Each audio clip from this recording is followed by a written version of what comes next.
When I saw my husband standing at the kitchen window, staring at the new fence we had talked about replacing for months, my heart skipped a beat, not because of the fence, but because of what I knew was buried beneath its fresh wood and the hours of labor that built it. His voice was calm when he asked, "Who helped you with it?" but I could hear the faintest crack beneath his tone. He hadn't been around much these past weeks, long days at work, late nights of silence at the dinner table, and I thought that distance would keep everything safe. I thought time would stretch and cover over what had happened, like fresh paint hiding an old stain. I pressed my hands together, my nails digging into my palms, a habit I had picked up in my 20s when nerves threatened to undo me. He glanced back at me, his expression unreadable, and for a moment, I thought maybe he knew nothing. Maybe I was imagining the suspicion, the tiny pause before he spoke.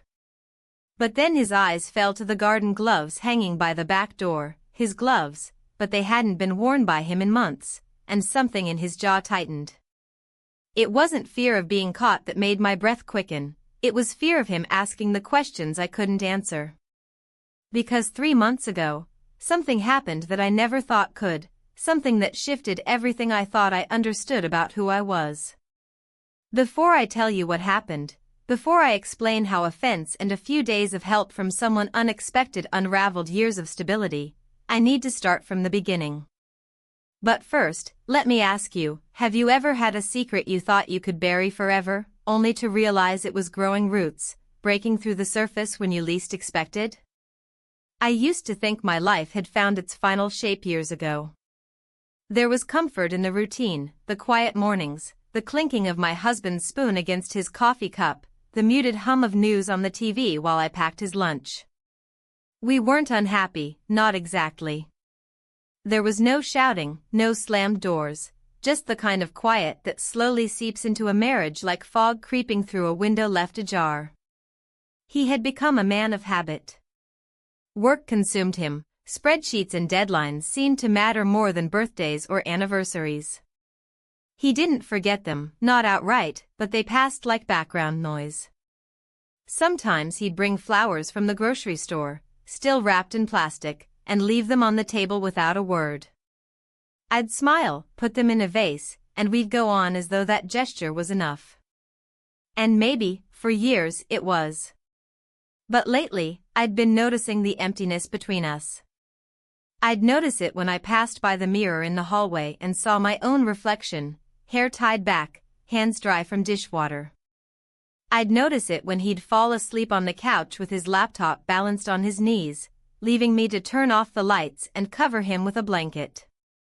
One evening, while clearing the plates after another dinner eaten mostly in silence, he mentioned offhandedly that his nephew was coming to stay. "Just for a while," he said, not looking up from his phone. "He wants to help with the fence and the garden. He could use the work." The news startled me, though I didn't show it. It had been years since I'd last seen him, the nephew. He'd been just a boy then, awkward and lanky, sitting at family gatherings with his headphones on. Now he was older, of course, how much older, I couldn't even say. I told myself it didn't matter. The day he arrived, the air felt different. I watched from the kitchen window as his car pulled into the driveway. He stepped out carrying a duffel bag and a box of tools, his movements quick, casual. My husband greeted him with a clap on the back, and I stood at the door, trying to read his face, how much of the boy had been replaced by the man. He had an easy smile, the kind that seemed to bring life into the house before he even crossed the threshold. He complimented the dinner I'd made that night, helped clear the dishes without being asked. My husband was in a good mood, laughing more than usual, and for the first time in a long time, the kitchen didn't feel so heavy. That night, as I lay in bed beside my husband, I found myself thinking not of the laundry I'd forgotten in the washer, not of the bills stacked by the phone, but of that easy smile, of how his presence had shifted something almost imperceptible in the air. I told myself it was nothing. I told myself it would fade. But the next morning, I woke with a strange anticipation buzzing under my skin. The sun was barely up when I went into the kitchen, finding him already there, sipping coffee from one of our mugs as though he had always belonged. He looked out at the garden, then at me, and smiled again, just a smile, but it felt like someone had opened a window in a room I didn't realize had been stifling. I didn't understand then what that meant, or how dangerous it would become. But I know now. And I remember that morning clearly, because it was the first time in years I found myself wondering, not about what my day would bring, but about who I would become. The morning light spread slowly across the kitchen tiles, a pale wash of color that seemed to stretch time itself. I heard the faint hum of the refrigerator, the distant sound of a bird tapping at the window, and then, faint footsteps coming from the guest room. My heart reacted before my mind could catch up, quickening with a rhythm I hadn't felt in years. I stood by the sink, rinsing a mug that didn't need rinsing, and tried to look busy. He appeared in the doorway, his hair still tousled from sleep, wearing an old t-shirt and jeans, holding his phone like a half-forgotten object. "Good morning," he said softly.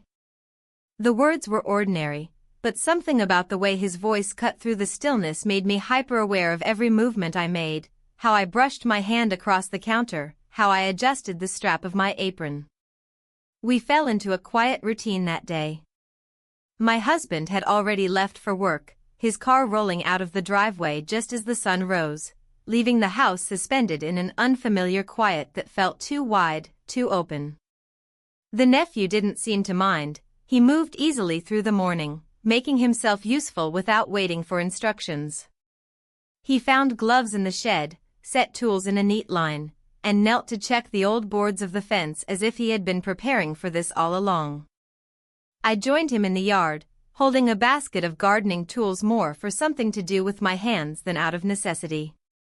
The grass was damp, leaving dark marks on my shoes. He glanced up at me once, briefly, then smiled, not the polite kind you give strangers, but something softer, almost amused, like he knew a private joke. We worked side by side, though work was generous. He carried the heavy boards, measured the angles, talked through plans for the posts, while I fetched nails and handed over tools. The morning felt longer than it should have, every small pause in conversation seemed to linger in the air. When our hands brushed while reaching for the same hammer, the contact was brief, but my skin seemed to hold the memory of it, almost too sharply. I tried to focus on the task, but my mind wandered. I thought about the way my husband and I used to work together on things like this, years ago, before life grew heavier and quieter. Back then, there would be shared jokes, his hand resting on my back as he passed behind me, a sense of partnership that made even chores feel lighter. But somewhere along the way, that ease had vanished. And now, here I was, feeling the warmth of someone else's presence in the empty spaces where my husband's used to be. Late in the morning, the grass grew slick underfoot as we moved along the garden path, balancing a stack of old boards between us. My shoes slipped on a patch of damp moss.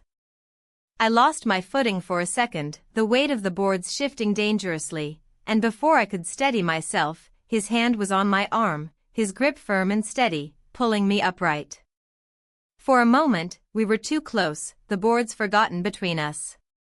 I could see the flecks of sunlight caught in his hair, the smudge of dirt on his forearm, the look in his eyes that wasn't quite casual. And then, without a thought, without even a breath of hesitation, we kissed. It lasted no longer than a heartbeat. But the moment it ended, everything changed. I stepped back quickly, my hands clenching around the handles of the basket I still held, though I barely felt it.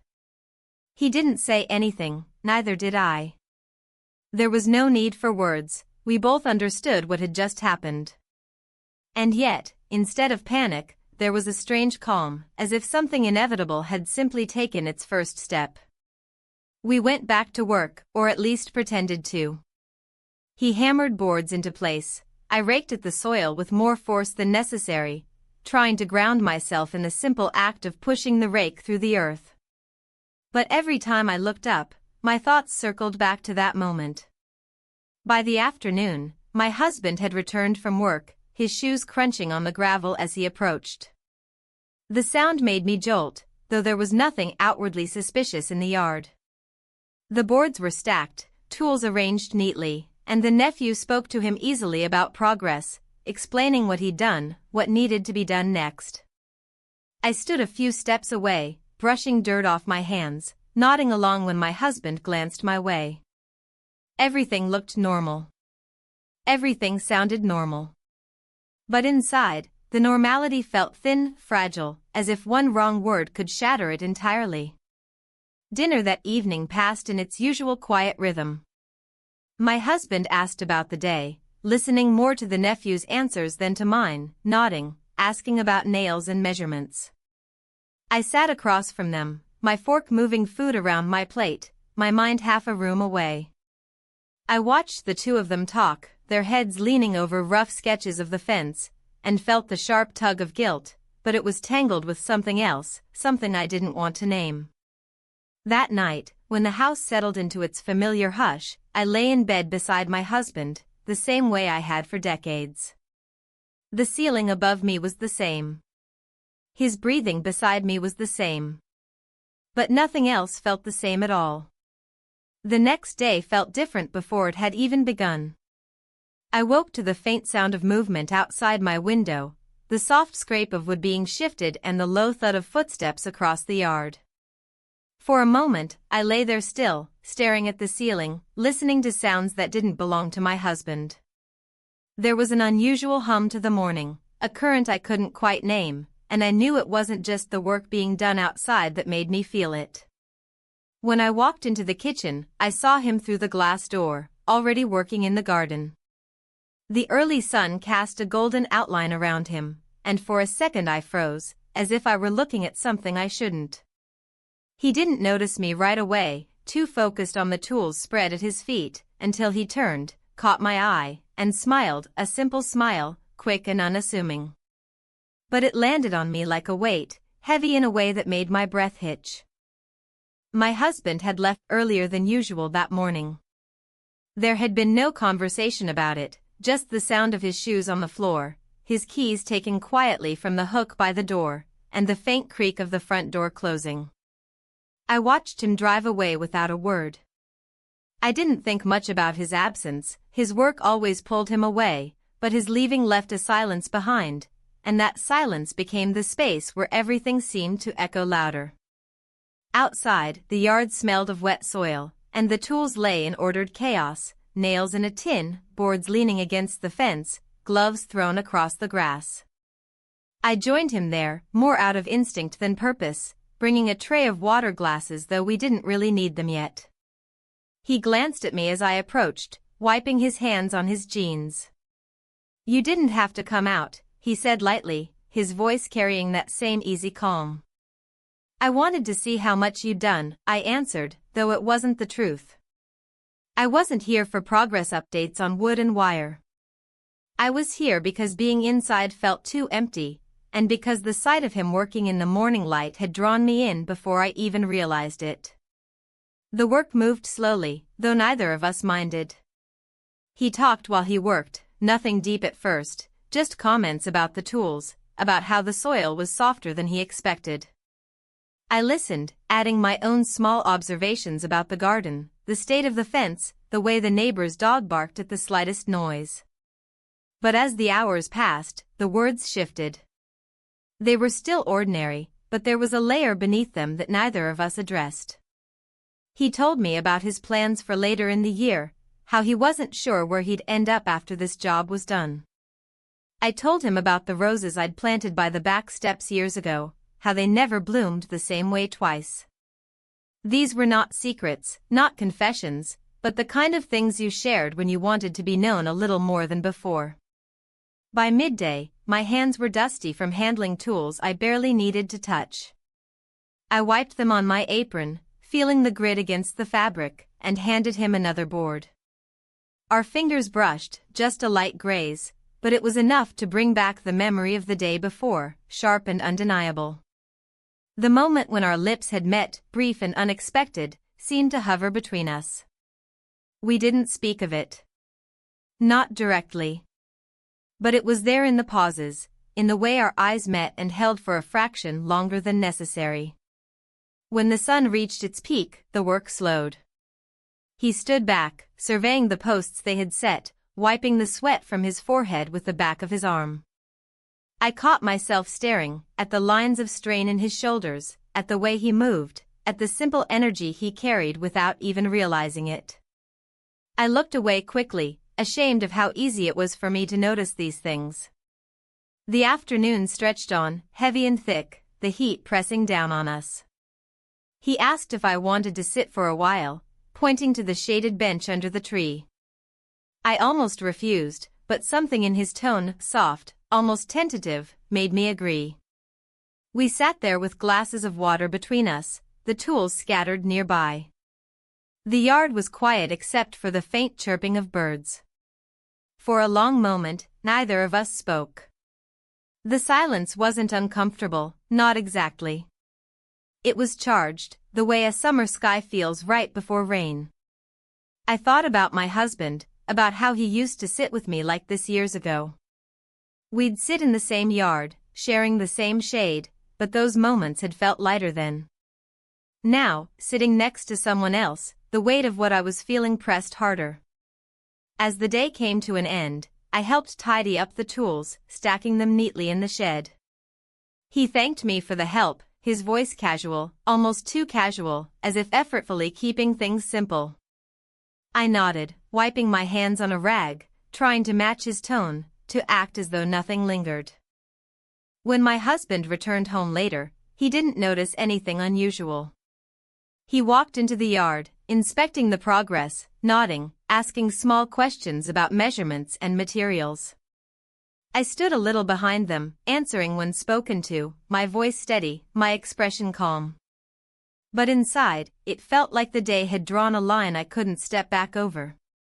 I lay awake again that night, listening to my husband's breathing beside me, staring into the dark. And instead of feeling the comfort of routine, I felt the sharp edge of change, and the knowledge that there was no undoing the moments we'd already shared.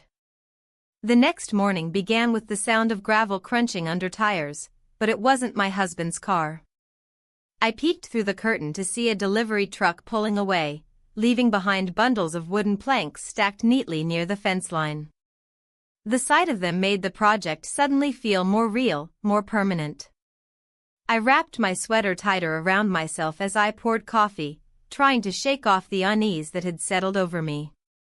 My husband left for work early again, mumbling something about an important meeting.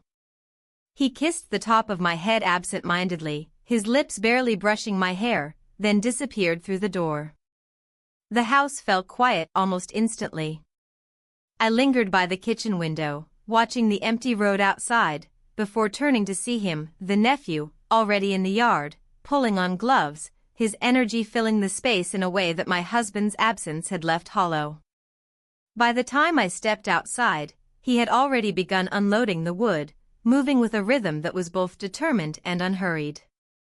The sun wasn't high yet, but there was a faint warmth in the air, the kind that promised a hot afternoon. I carried 2 glasses of water out to him, though we didn't need them yet, and set them on the edge of the bench. More materials came, I said, my voice a little thinner than I meant it to be. He nodded, glancing up from the stack of planks. Good timing. Should be enough to finish most of the frame. I watched him work, my hands clasped loosely in front of me. He didn't seem to notice my stare, or maybe he did and just didn't acknowledge it. He had that kind of ease, the kind that didn't need to fill silence with chatter, and somehow that made me notice every small sound around us, the creak of the old gate, the faint whistle of wind through the trees, the slow thump of my own heartbeat in my ears. By late morning, we had sorted the boards, moving between the piles to measure lengths and line up edges. I wasn't really needed, he could do most of it alone, but he handed me the tape measure anyway, letting me hold one end while he marked the wood. Our hands crossed more than once, our fingers grazing for a second longer than necessary. Each time, neither of us commented, but I felt the warmth of those brief touches long after they'd passed. Around noon, he suggested we drive into town for more supplies, smaller items this time, nails, brackets, things to finish the details. My instinct was to hesitate, to invent some reason why I couldn't, but the words didn't come. Instead, I found myself nodding, telling him I'd grab my bag. The drive started in a silence that wasn't uncomfortable but wasn't casual either. The radio played faintly, some old song I couldn't quite place, the sound tinny in the background. I looked out the window, watching the familiar streets roll by, but I wasn't really seeing them. I could feel his presence next to me more than I could see the world passing outside. At the hardware store, we moved easily between the aisles, as though we had done this a dozen times before. He carried the heavy items, asked my opinion on colors for the brackets even though they hardly mattered. It was such an ordinary errand, yet every moment seemed to carry more weight than it should. When a crowded aisle forced us close together, his hand brushed mine, steadying me as we squeezed past someone. The contact was small, but my chest tightened all the same. On the way back, the air inside the car felt different. He rested one arm casually on the wheel, his other hand tapping lightly on the side of the seat, and I realized I hadn't taken a full breath in what felt like minutes. The sun was hotter now, its glare cutting across the windshield, and I stared ahead, trying to gather my thoughts, my fingers fidgeting with the hem of my sleeve. I told myself to stop imagining things. I told myself that it was just a trip for supplies, nothing more. But the memory of yesterday, of that one brief kiss, hovered between us like a thin thread neither of us could see but both of us could feel. When we pulled back into the driveway, I carried the smaller bags while he hefted the larger boxes. We set everything on the porch, and he smiled faintly, murmuring thanks for coming along. I nodded, my voice caught somewhere in my throat. The rest of the afternoon blurred into work, sorting nails, hammering, measuring, but even in the most mundane motions, I felt that same tension running quietly underneath. Each shared glance seemed to hold more meaning, every pause in conversation carried a question neither of us voiced. By the time my husband returned that evening, the fence had taken more shape. He walked the length of the yard, hands on his hips, pleased with the progress. He asked about the trip into town, casual questions about prices and receipts, and I answered steadily, forcing my tone into something level and ordinary. We had dinner, the three of us at the same table, the plates between us filled with the same quiet as before. My husband and his nephew discussed the next steps for the project while I nodded along, my fork moving food around the plate more than lifting it to my mouth. Later that night, after the dishes were cleared and the house dimmed into its nightly stillness, I sat alone in the kitchen for a few minutes longer than usual, staring out at the half-built fence in the moonlight. It was just wood and nails, but it already felt like something more, like a marker for all the moments that had begun to blur together, each one leaving me unsure of where I stood, unsure of what I wanted, unsure of how far I'd already gone. The next day unfolded like a painting where someone had deepened the shadows. There was nothing overtly different, and yet everything felt charged in ways I couldn't explain to anyone, not even to myself. My husband left before breakfast, his tie slightly crooked, muttering about a meeting that might stretch late into the evening. I kissed his cheek lightly, my lips brushing skin cool from the morning air, and watched his car disappear down the street. The house felt wider after he left, as though his absence created more space than it should have. I stood for a moment in the kitchen, the scent of his cologne still faintly lingering, then turned my eyes to the yard. Through the window, I saw the nephew crouched near the fence line, his back bent, his hands busy arranging tools. The sunlight caught on the edges of the wood, and even from inside, I could hear the low, rhythmic thud of a hammer. I made coffee for both of us, pouring his into a chipped mug and mine into one of the older ones, as if that mattered, as if the choice of cup could anchor me in something ordinary. Carrying them outside, I placed his near the bench where he'd soon rest. He looked up, smiled briefly in thanks, and I nodded, sitting at the edge of the bench while he returned to his work. The morning passed in a quiet rhythm. He set more posts, measuring the ground with careful precision, his movements steady but unhurried. I helped where I could, holding boards, passing nails, but mostly I was there as an extra pair of hands, a presence hovering on the edge of the task. At one point, while holding a post steady, our fingers brushed again. It was nothing, just a graze, but the memory of that first kiss returned unbidden, vivid in its simplicity. I looked away quickly, pretending to focus on the tools, but my pulse betrayed me, quickening with a force I could feel all the way up my neck. By the time the sun rose higher, the yard smelled of warm soil and sawdust. I could feel the heat pressing down on my skin, the faint dampness on the back of my neck where my hair stuck. He took off his gloves, wiped his brow, and looked at me for a long moment, too long for it to be casual. "Do you want to sit for a bit?" he asked, his voice calm, low. I nodded, though my throat felt tight. We sat under the shade of the same tree as the day before, the bench cool beneath us. The silence between us was familiar now, but it wasn't empty. It held weight, a subtle pull that made the air feel thicker. We talked about the fence, about how many posts were left, about how much quicker it would go once the frame was fully up. The conversation was ordinary in words but not in tone. There was an undercurrent, the faintest thread of something unspoken woven through every sentence. Later, in the stillness of early afternoon, we worked side by side again.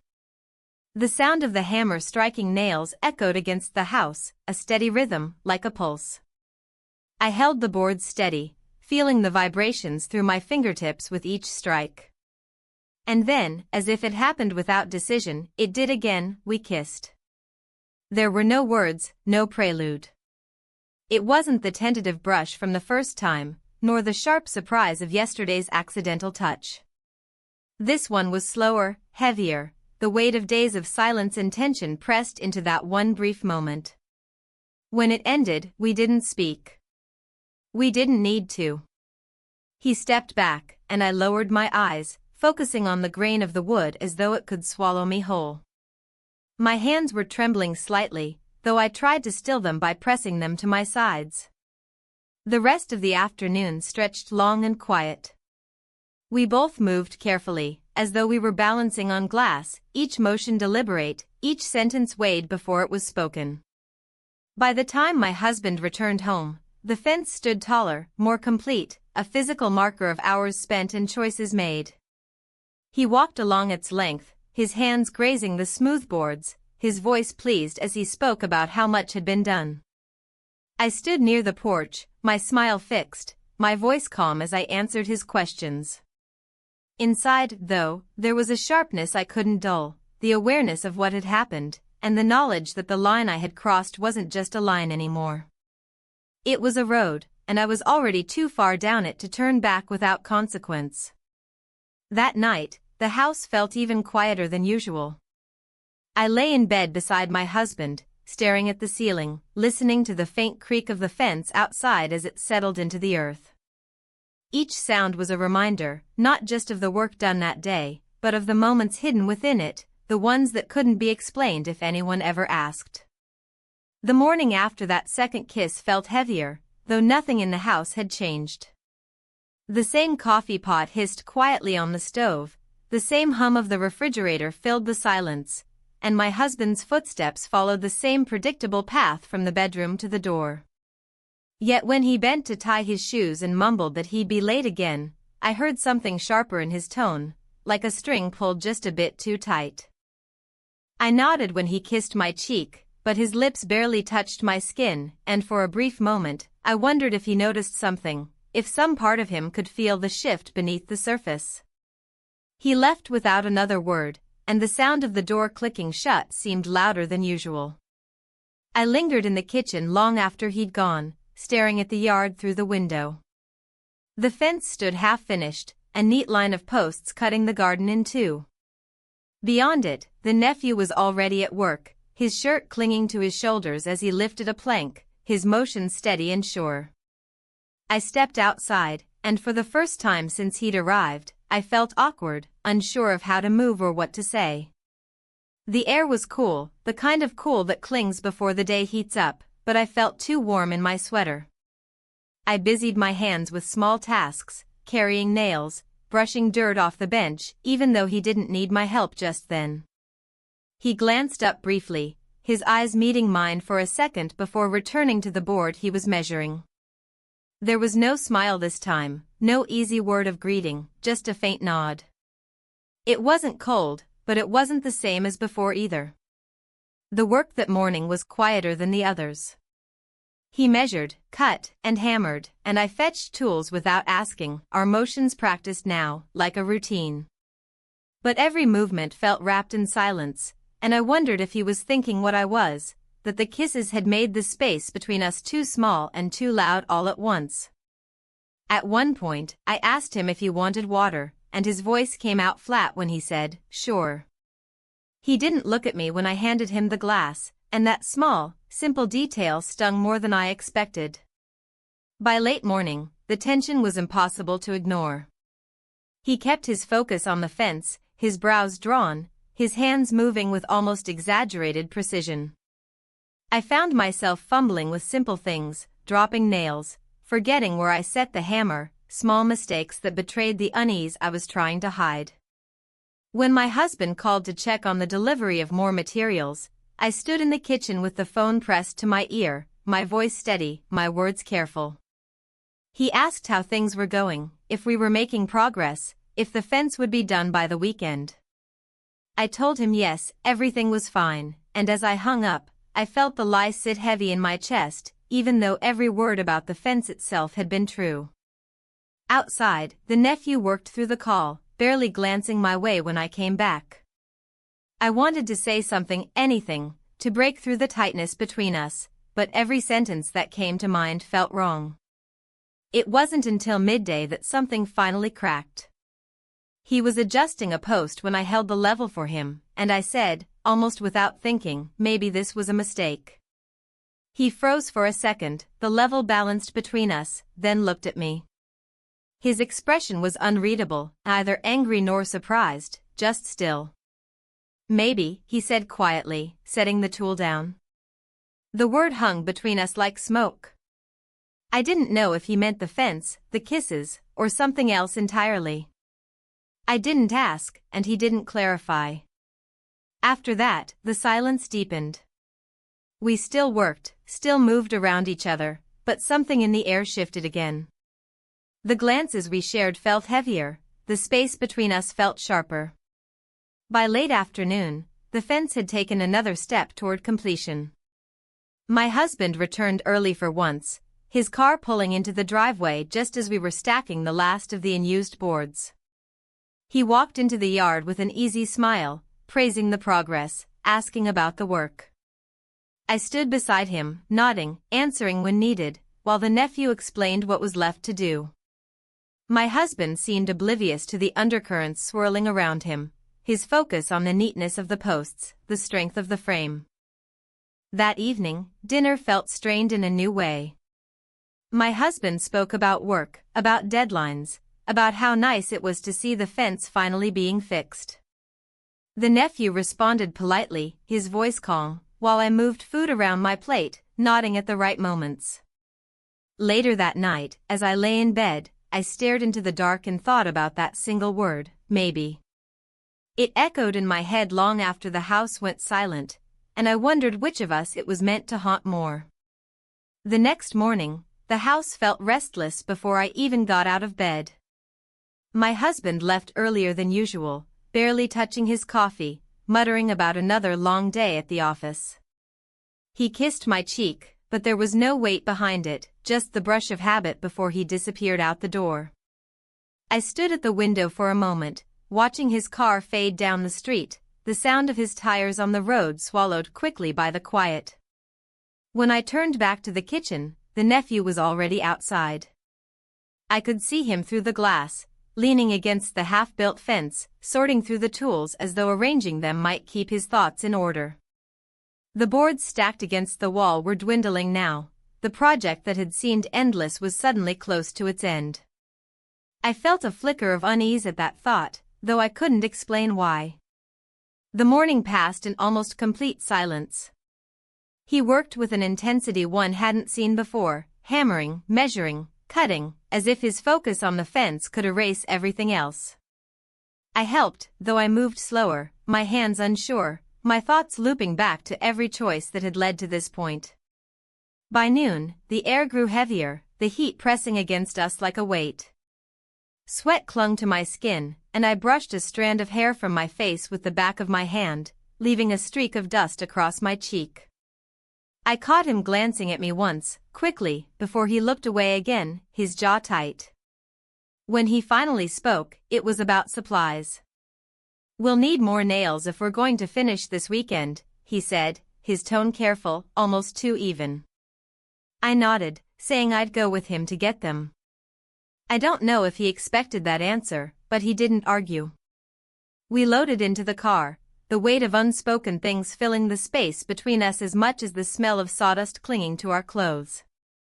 The drive into town was quiet at first, the road unfolding in long, empty stretches. The radio was off, and the only sound was the hum of the engine. I stared out the window, watching trees blur past, my fingers tracing the seam of the seat. He kept his hands on the wheel, his gaze fixed ahead, his silence feeling deliberate. At the hardware store, we moved through the aisles quickly, neither of us speaking much. I picked up a box of nails, he grabbed sandpaper and brackets. It was efficient, almost mechanical, as if we were both pretending this was just an errand, nothing more. On the way back, the silence between us changed. It wasn't the heavy silence of the morning, but something else, an unspoken understanding, the kind that doesn't need words to press forward. At one point, he reached for the dial on the radio, then stopped, letting his hand drop back to the wheel. We didn't go straight home. Somewhere along the highway, he slowed the car and turned into the gravel driveway of a small roadside motel. I stared at the sign as we pulled in, the paint peeling around the edges, the letters faded from years of sun. He didn't say why we stopped. I didn't ask. We sat in the parked car for a moment, the engine idling. The air felt thick, the kind of stillness that holds its breath. Then he cut the engine, and without discussion, we stepped out and walked inside. The motel room was small, the walls painted a dull beige, the air smelling faintly of detergent and something older. There was no conversation about what we were doing there didn't need to be. That night, we spent the night together. When morning came, the light in the room was unforgiving. It spilled through thin curtains, making the room feel smaller. I sat on the edge of the bed, my hands resting in my lap, staring at the floor. He was quiet as he pulled on his shirt, the rustle of fabric sounding louder than it should have. We didn't talk much on the drive back. The road felt longer, the familiar streets somehow sharper in their ordinariness. When we pulled into the driveway, we unloaded the supplies as though that had been the only purpose of our trip. Inside, the house looked exactly as we had left it. But as I stood in the kitchen, placing the nails on the counter, I felt something inside me shift, a mix of guilt, relief, and a strange emptiness I couldn't name. Outside, the unfinished fence waited, as if nothing had happened at all. The morning after the motel felt strangely muted, as if the world had decided to speak more softly. I woke before my husband, lying still beside him in the dim light, listening to the familiar sounds of his breathing. It was steady, even unchanged, as if nothing in our lives had shifted, as if I hadn't stepped outside every line I'd drawn for myself the day before.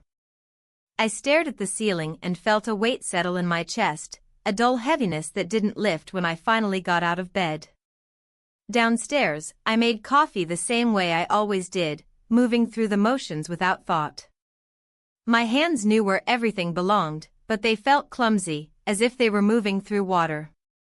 When I carried the mug to the window and looked out, I saw him, the nephew, already in the yard, hammer in hand, his back to the house. He didn't glance toward the window like he sometimes did. He didn't wave or nod or offer that quick smile I had grown used to.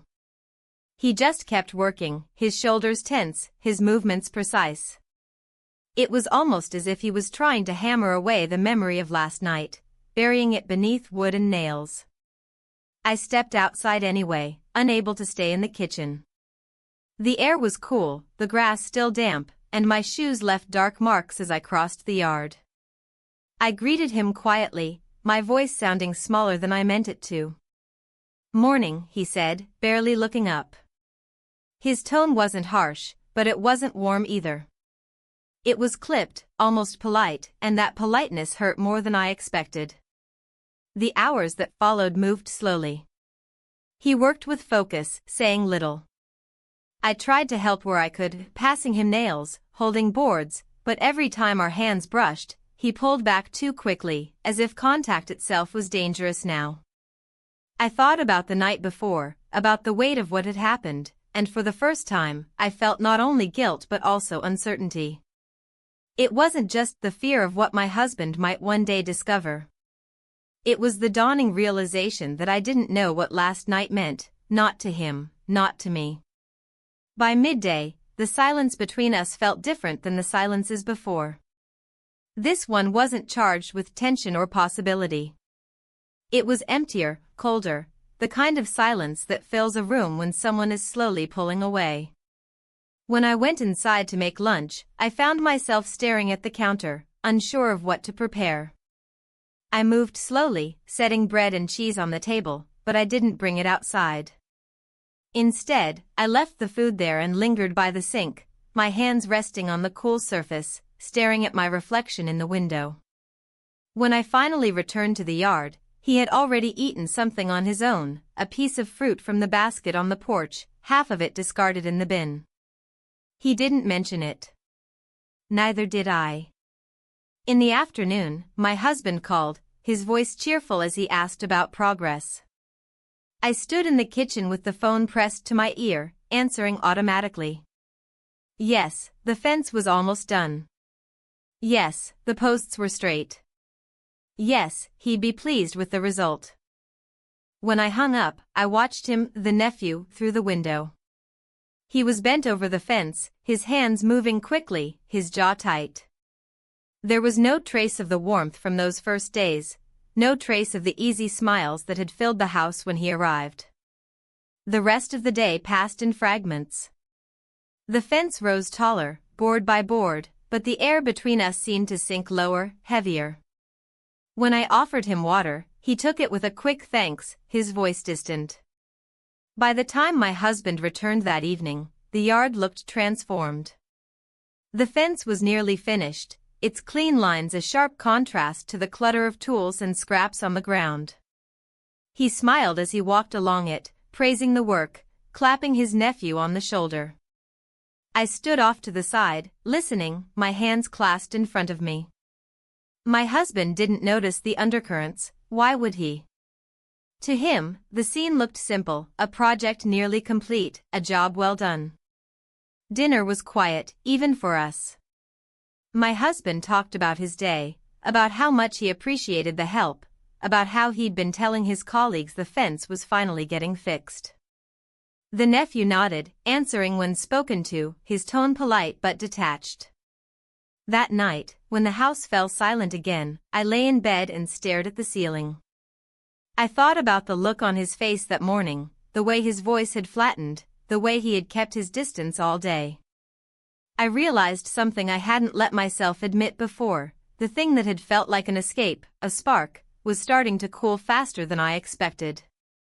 And as I turned onto my side, listening to the faint creak of the new fence outside, I felt not just guilt, but an ache of something more final, the beginning of an ending I hadn't seen coming. By the next morning, the fence was almost finished. The sight of it through the kitchen window made something in my stomach tighten, though I couldn't quite say why. The straight line of new wood looked too clean, too precise, as if it marked more than just the boundary of our yard. I made breakfast for my husband the same way I always did, watching him butter toast without looking up from his phone. He commented on how much progress we'd made, how good it would feel to have it all done by the weekend. His voice was warm, almost proud, and I found myself nodding along, forcing a small smile as I cleared the plates. When he left for work, the familiar silence settled again, but it wasn't the same silence as before. I walked to the back door, mug in hand, and saw the nephew already outside, standing by the stack of remaining boards. There weren't many left now. He didn't look at me right away. His focus stayed on the wood, on the posts, on the hammer hanging loosely in his hand. When he finally glanced up, his eyes held no trace of the easy warmth I remembered from that first evening. I stepped outside anyway, my shoes dampening on the grass. "Morning," I said, though my voice felt too thin. "Morning," he replied, his tone polite but distant. The hours that followed passed with an unsettling efficiency. He worked without needing instruction, without looking my way much at all. I handed him nails, fetched tools, but it felt transactional now, as if we were strangers simply sharing a task. The weight of what had happened between us clung to me, but for him, it was hard to tell what lingered, if anything. There was no tension in his silence anymore, not the charged kind that had existed in those first days. Now it felt more like withdrawal, like he had already begun stepping back. By midday, the sun was high, heat settling over the yard. He wiped his forehead with the back of his arm, setting another plank into place. I caught myself staring for too long and looked away, focusing on the tools spread across the bench. When my husband called to check in, his voice was bright with anticipation. He asked how much was left to do, if everything was going smoothly, if his nephew was holding up in the heat. I answered each question steadily, forcing my voice into something that sounded normal. After I hung up, I stayed in the kitchen for a moment, my hand resting on the edge of the counter. Through the window, I watched as the nephew adjusted the last few posts, his back turned to the house. The afternoon crept by. The sound of hammering echoed against the walls, sharp and rhythmic. I tried to help, though he rarely asked. Once, our hands brushed when I passed him the level, and unlike before, he pulled away quickly, as if it didn't matter, as if it never had. By the time the sun dipped lower, the fence stood nearly complete, a solid, unbroken line, no gaps left to fill. When my husband's car pulled into the driveway, the sound of tires on gravel startled me, though there was nothing to hide. He walked into the yard with an easy smile, clapping his nephew on the back, praising the work. "It looks great," he said, running his hand along the smooth boards. I stood a few steps away, nodding, my smile stiff but convincing. The nephew answered politely, explaining what was left to finish. His voice was calm, detached, almost formal now. My husband didn't notice, why would he? To him, it was just work being done, nothing more. Dinner that night felt heavy in its quietness. My husband talked about how good it would be to have the project wrapped up. The nephew nodded along, his words measured, his tone neutral. I pushed food around my plate, barely tasting it. The conversation about nails and posts and paint felt strange, almost surreal, as if we were speaking different languages, all of us pretending not to notice the gaps between the words. That night, when I lay in bed, the house quiet again, I stared at the ceiling and felt an ache that had nothing to do with guilt and everything to do with finality. The fence would be finished tomorrow. And with every board that had been nailed in place, something between us had been sealed shut too. On the morning the fence was finished, I woke to the sound of birdsong filtering in through the open window. The light was gentle, softening the sharp corners of the room, but I lay still, not wanting to move, not wanting to rush what felt like an ending already humming in the quiet. My husband was already up, his side of the bed empty and cool. I listened to the faint sounds of him downstairs, the rattle of a spoon in a mug, the shuffling of the morning paper. When I finally went down, he greeted me with a small, easy smile, talking about the fence, about what a difference it made to the yard. I made breakfast, scrambled eggs and toast, moving slowly as if I could stretch the minutes out a little longer. We sat at the table together, my hands wrapped around my mug, his fingers drumming lightly on the wood. There was nothing in his words to suggest he sensed what was closing around us, no hint in his gaze that the air had changed, that something had ended even before the last board was set. The nephew arrived not long after, carrying a small box of remaining supplies. He nodded to both of us, polite but distant. The air between us was so carefully measured now that even our greetings sounded rehearsed, as if we were performing for an audience we could not see. We spent the morning finishing the fence. My husband helped this time, holding boards steady while the nephew hammered them in place. I swept sawdust from the walk, gathered up scraps, my movements precise and tidy. There were no extra words, no glances that lingered. If anyone passing by had watched us, they would have seen 3 people working together, efficient, organized, nothing more. By midday, it was done. The last board slid into place, the final nails tapped in. My husband stepped back, surveying the new line of wood stretching along the edge of our yard, satisfaction softening his face. He clapped the nephew on the back, thanking him for all his hard work, promising to call if anything else needed fixing. The nephew smiled, a small, careful thing, and told us he would be packing up his things after lunch, heading out before the afternoon grew late. My husband didn't seem surprised, simply nodded, offering to help carry his bags to the car. We ate together for the last time at the kitchen table. The conversation was light, focused on the road ahead, on traffic, on where the nephew might stay next. I barely spoke, listening to the rhythm of their voices, the clink of forks on plates, the tick of the clock above the sink. After the dishes were cleared, the nephew carried his bags to the car. My husband helped, tossing them in the trunk, making a few last comments about the fence and the garden. I stood on the porch, my hands gripping the railing, watching the final pieces of this chapter fall quietly into place. He turned to me as he was about to leave, our eyes meeting for the first time that day. There was nothing dramatic in his expression, no pleading, no anger, just a tired acceptance. For a moment, I thought he might say something, but he only offered a small nod, a silent goodbye. My husband waved as the car pulled away, turning back to the house with a satisfied sigh. "That'll hold for years," he said, and I nodded, not trusting my voice. The afternoon was quieter than usual. My husband sat in the yard with a book, occasionally glancing up at the fence, admiring the clean line of new boards. I moved through the house on autopilot, straightening cushions, folding blankets, wiping counters that were already clean. Late in the day, as the sun began to slip behind the trees, I sat alone in the garden, watching the light fade along the fence. It looked sturdy, dependable, just as it was meant to be. But I couldn't help but see it as something else, not just a boundary, but a barrier, a reminder of everything that had changed and everything that couldn't be changed back. My husband joined me, handing me a mug of tea. He didn't say much, just sat beside me, looking at the fence, at the sky, at nothing in particular.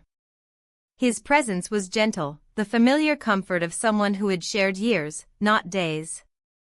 For a long time, we sat in silence. The garden darkened around us, and I listened to the sound of his breathing, steady and real. I looked at the fence one last time, tracing the line of its shadow with my eyes. I thought of all the hours spent building it, of the moments hidden within those days, of the choices made and unmade. And as night settled softly over the yard, I felt the weight of endings, painful, inevitable, and somehow necessary. The fence stood tall and solid, holding in the quiet, holding back the past. I leaned into my husband's shoulder, closing my eyes, letting myself drift in the comfort of what remained. This was the life I had chosen, for better or worse. And now, with the fence complete and the house returned to stillness, I understood that some boundaries are built for a reason. Some lines, once crossed, can never be erased.